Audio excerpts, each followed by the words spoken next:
Nagpaalala ang Provincial Government of Nueva Ecija o PGNE sa kahalagahan ng tamang kaalaman tungkol sa HIV, kasabay ng pagdiriwang ng World AIDS Day noong December 1.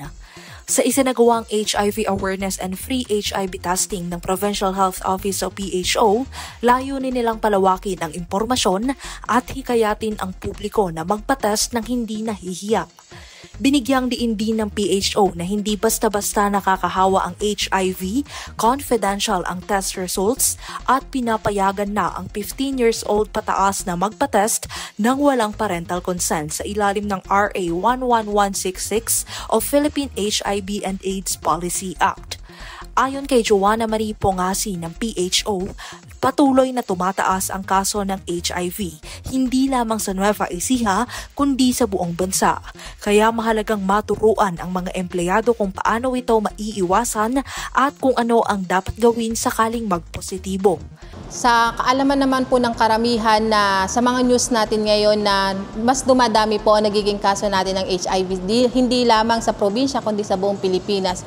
Kaya po tayo nagkakaroon ng ganitong activities ay para magkaroon ng awareness, kadagdagang kaalaman sa mga kasamahan natin dito sa PGNE, paano maiiwasan ng mga tao ang HIV, ano ang dapat gawin kapag nalaman nila ang HIV. So ang testing po kasi ay napakahalaga dahil ito ang isang paraan para natin malalaman na tayo ay may HIV. Ipinaliwanag niya na kapag na-detect ang kaso, agad itong ire-refer sa mga HIV facilities sa Nueva Ecija na nagbibigay ng libreng check-up at libreng gamutan. Ang kagandahan naman po dito, kung ikaw ay may detect na may HIV, ang gagawin po ng Provincial Health Office ng PGNE ay i-refer natin sila sa mga treatment hubs natin dito sa probinsya. Ang probinsya po ng Nueva Ecija ay meron po tayong 7 na HIV facilities kung saan sila pwede makakuha ng libreng gamutan. So libre din ang check-up nito.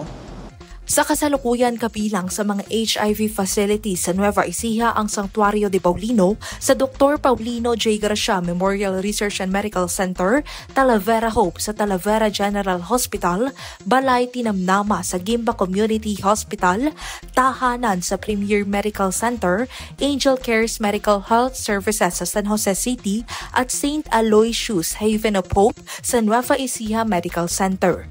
Hinikayat din ni Pongasi ang lahat na maging bukas ang isip at alamin ang tamang impormasyon upang maiwasan ang diskriminasyon at maibahagi ang kaalaman sa kani-kanilang kaopisina, kaibigan at kapamilya. Sana mas maging bukal ang ating isip din, bukas ang ating isip na alamin talaga ano bang HIV, kahalagahan ng may alam tayo. Kasi hindi po namin kaya ng kami lang ang magbibigay ng impormasyon.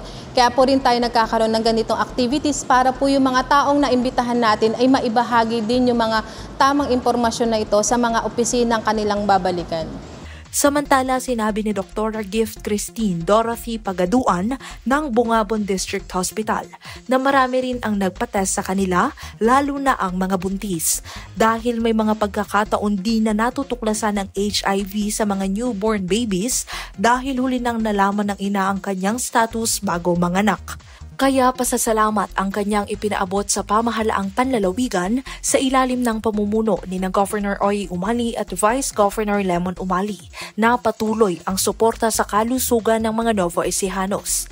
Maraming salamat po sa ating Governor, Vice Governor, and the whole Provincial Government of Nueva Ecija led by our Governor Umali po para po sa pagkukonduct ng HIV testing na to para mas mapalawak pa po natin ang pag-educate sa mga tao about HIV because we believe that an ounce is a lot better or an ounce of prevention is a lot better than a pound of cure. Nagpasalamat naman ang mga empleyadong dumalo dahil nakatulong sa kanila ang symposium upang maging mas maalam at maingat at maibahagi rin nila ang impormasyon sa kanilang pamilya at kapwa empleyado.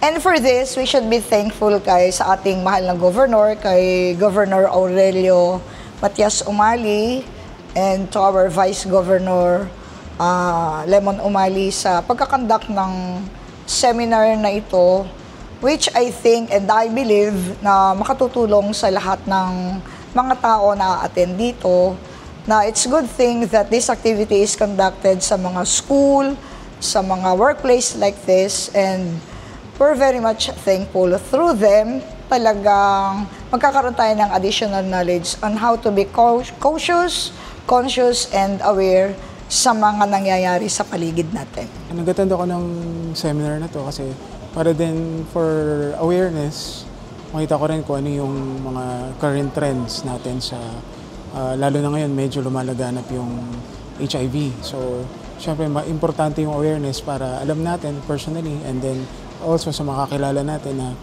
merong ganitong situation and syempre, mas importante at mas mahalaga yung merong kang kaalaman and knowledge para alam mo kung paano mo poprotektahan yung sarili mo. At the same time, mabigyan mo rin ng awareness yung mga family members mo. Kasama si Egelmar Bumanlag, ako po si Carmel Joy Miguel nag-uulat.